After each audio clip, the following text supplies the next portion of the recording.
Bakit, Nay? Kasi hindi mo pa rin sinasagot yung tanong ko. Kung may nagugustuhan ka na.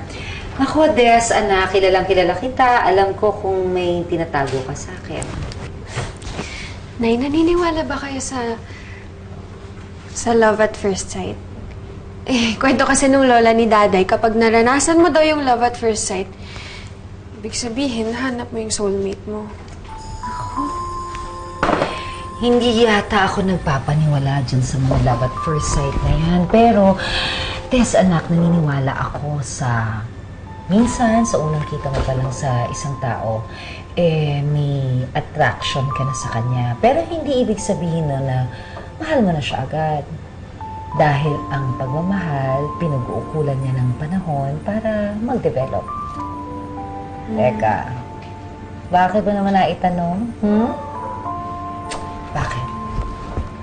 Na-love at first sight ka ba? Hindi ko po alam. Meron po kasi akong nakilala. Tapos pakiramdam ko kahit unang pagkikita pa lang namin, parang kilala ko na siya. Sino naman yun? Hindi ba yan yung naniligaw sa'yo? Nako. Oh, nako. Na-inlove na yata ang dalaga ko, ha? Na-inlove ka na ba? Ha? Basta priority ko pa rin po ang pag-aaral. At saka... pinapangako ko yun. Nga pala, Nay, binigay na sa akin ni Ma'am Agnes yung mga application form. Uy, naku, Nay, tulungan mo kung sagutan yung mga yun, ha?